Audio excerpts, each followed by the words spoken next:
कोई कहता है कि वो ज्योति स्वरूप है, कोई कहता है प्रकाश स्वरूप है। ज्योति और प्रकाश एक ही बात है। ज्योति प्रकाश का मतलब नहीं है कि आँख से दिखने वाली ज्योति या प्रकाश। ज्योति प्रकाश का अर्थ है ज्ञान रूप है, वो आप ही हैं, कोई दूसरा नहीं है। आत्मा आप ही हैं, आप ज्ञानमय हैं। आपका ज्ञान न होता तो सूरज का प्रकाश कौन जानता? सूरज का प्रकाश सूरज नहीं जानता है, आग का प्रकाश आग नहीं जानते। जानने वाला आत्मा ही वस्तुतः प्रकाशकों का प्रकाशक है, प्रकाशों का प्रकाशक है। सारे प्रकाश अंधकारमय हैं, जानने वाला न हो। जैसे फूल उजारी का मिथ्या लग झर जाएं। जंगल में फूल खिले और व्यर्थ में झड़ गए, किसी को उपयोग में नहीं आए। तो ऐसे सारा प्रकाश किस काम का? इन प्रकाश के पदार्थों को जानने वाला ना हो तो। इसलिए ज्ञान प्रकाश है, ज्ञान ज्योति है। वो कोई जैसे लाइट जल रही ऐसा नहीं। आप स्वयं आत्मा हैं।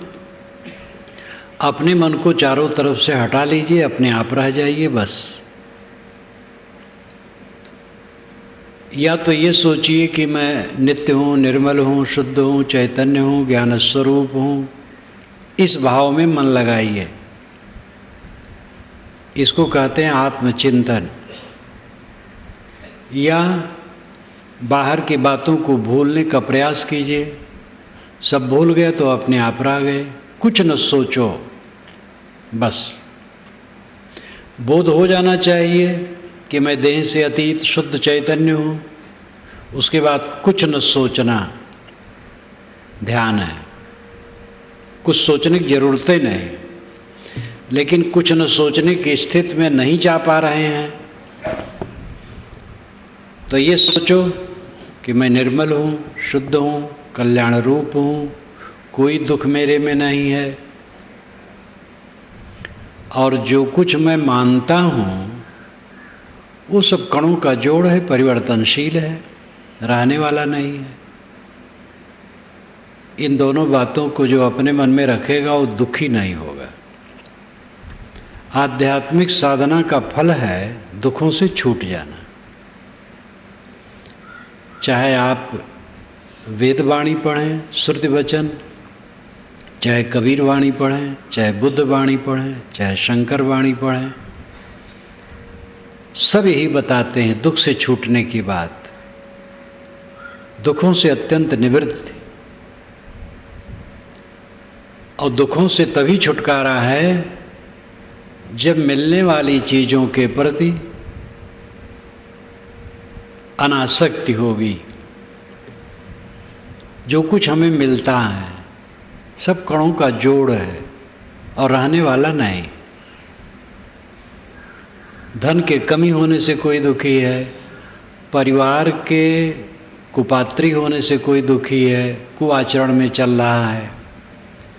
कोई दुखी है कि उसके परिवार में एक आदमी ऐसा है जो खाट पर ही रात दिन पड़ा है। कोई दुखी है कि कुछ बलवान क्रूर लोग उसे सता रहे हैं। अनेक प्रकार के दुख हैं। और इन दुखों के हट जाने पर भी जो मन का असंतोष है वो तो सब समय रहता ही है। ये सब की दवाई सहना, शीतल रहना, विचार से रहना, संतोष रखना, यही चारा है। और जितनी उपलब्धियां हैं सब स्थिर नहीं है, सब भागने वाली हैं। प्राप्त पदार्थों की परिवर्तनशीलता जो निरंतर देखता है और अपने आत्मा की स्थिरता, उसका मन दुखों से मुक्त होता है। प्रारब्ध का स्वरूप क्या है? प्रारब्ध कहते हैं जो भोग के लिए प्रारंभ है। 3 कर्म हैं, क्रिमाण, संचित, प्रारब्ध। मनुष्य शरीर में रहकर जो हम पाप पुण्य करते हैं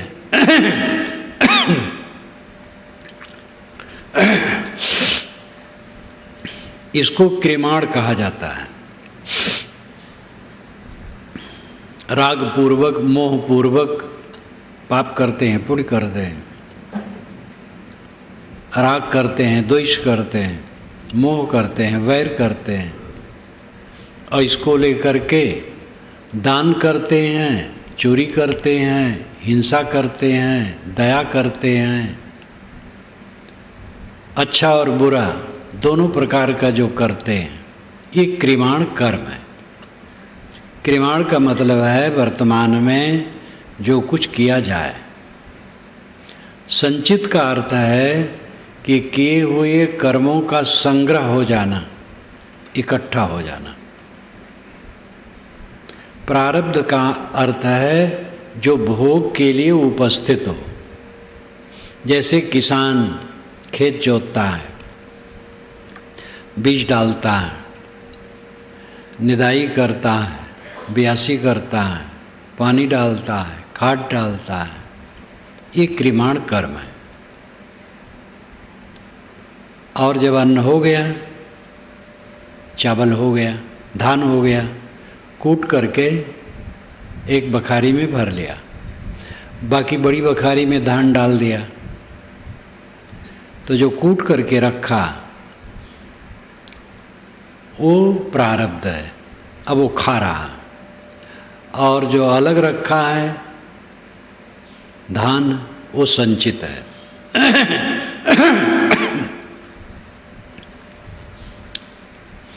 और जो वर्तमान में गोड़ जोत रहा है, बो रहा है, सिंचाई निदाई कर रहा, वो क्रिमाण है।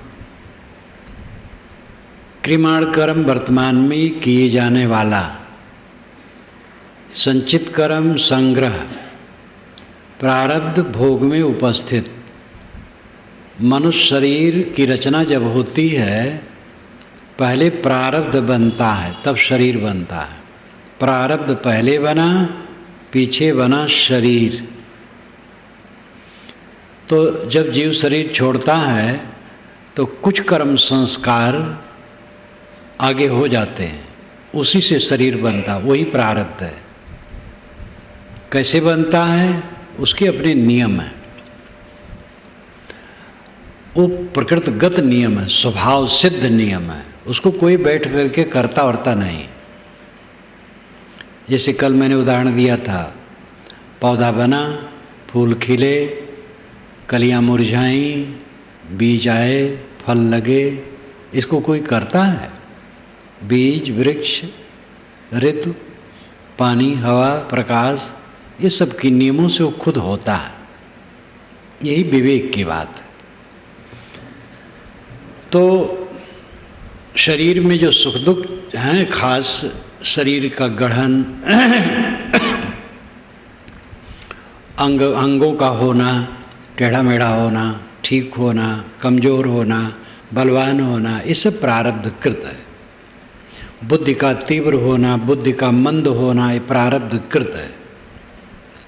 संयम रखते हुए भयंकर रोग आ जाना, ये प्रारब्ध कृत है। बहुत से रोग तो असंयम से होते हैं, लेकिन ऐसे भी रोग होते हैं कि संयम करते करते हो जाते हैं, उसको हम प्रारब्ध कहते हैं। प्रारब्ध को मिटाया नहीं जा सकता है, भोगना पड़ेगा। कुछ प्रारब्ध है जो बदला जाता है।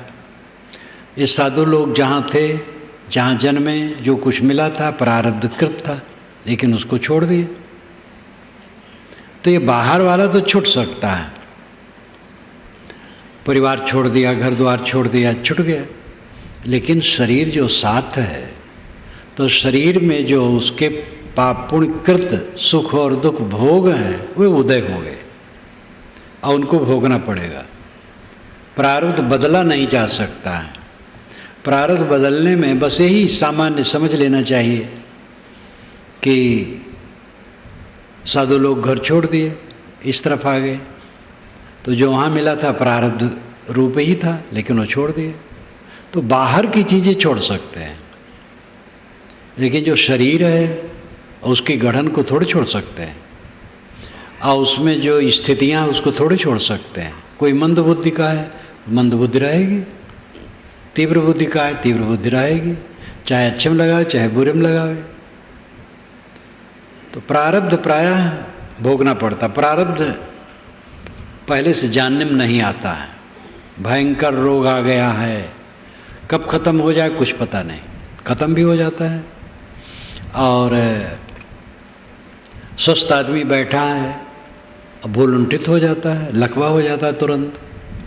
तो ये प्रारब्ध ऐसा है, हो जाता है। प्रारब्ध की चिंता छोड़ दे, पुरुषार्थ करे, वर्तमान में अच्छे कर्मों से चले बस।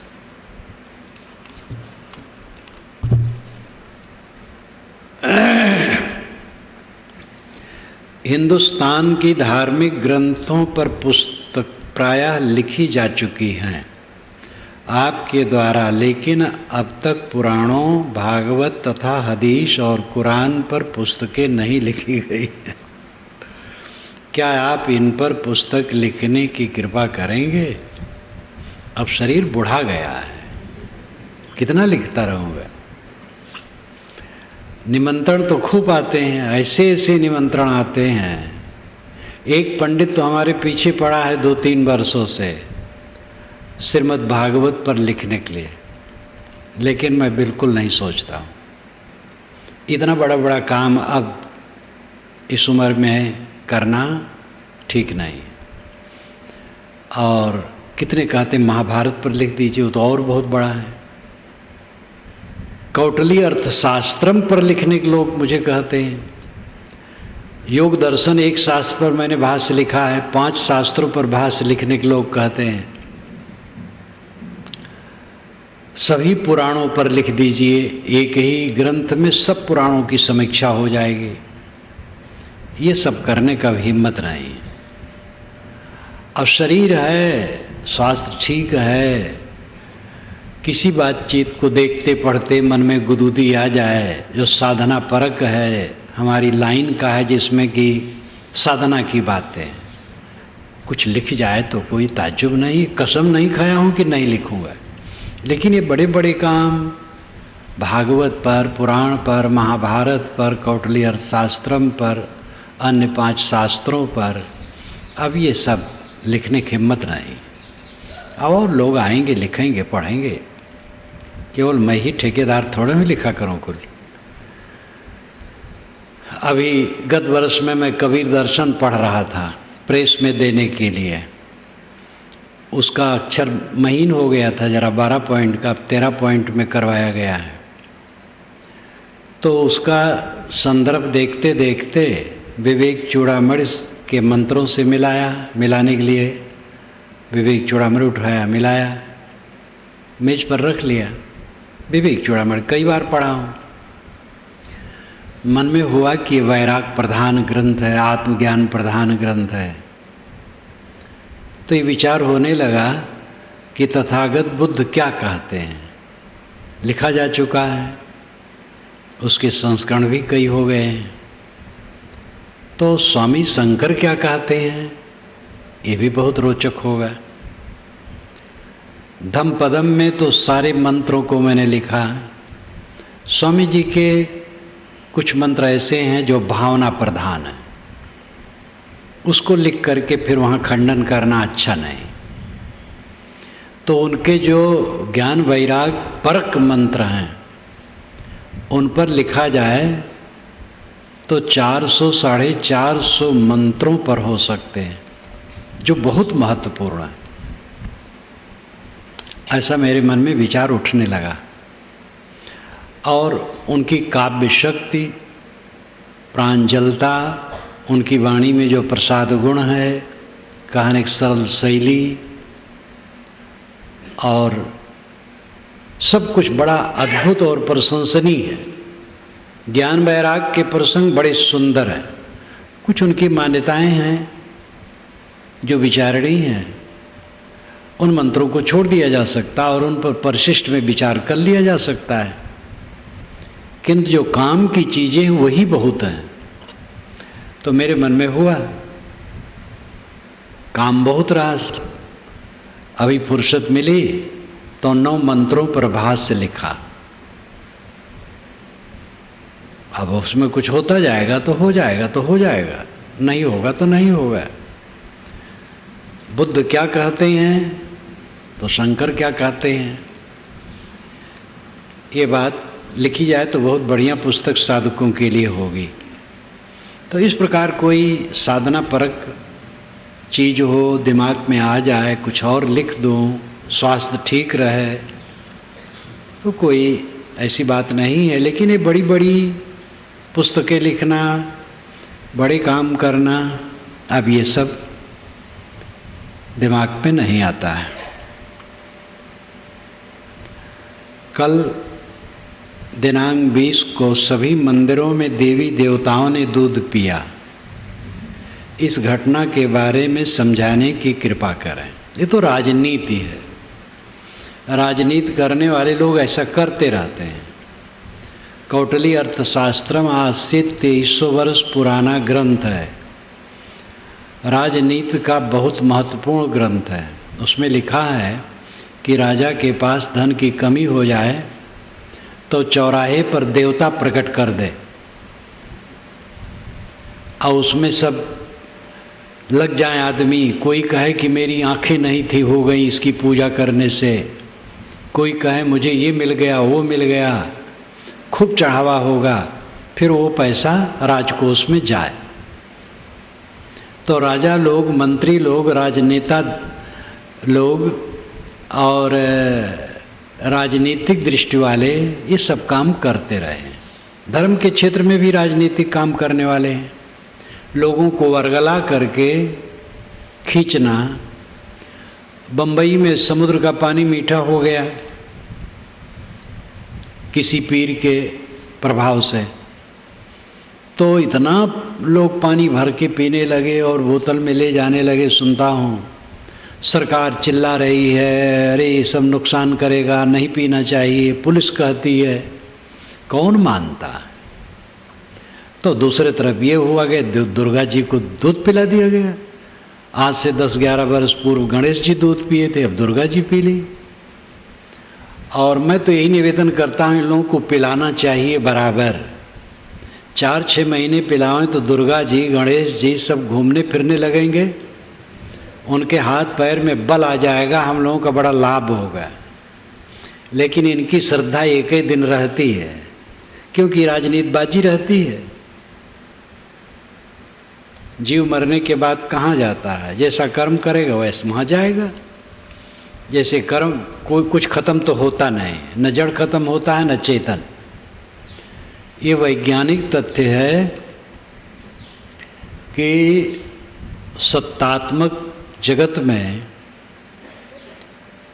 जिन मौलिक पदार्थों की सत्ता है वह न तो उत्पन्न हुए हैं और न मिटेंगे, खाली संयोग विभाग हो जाता है।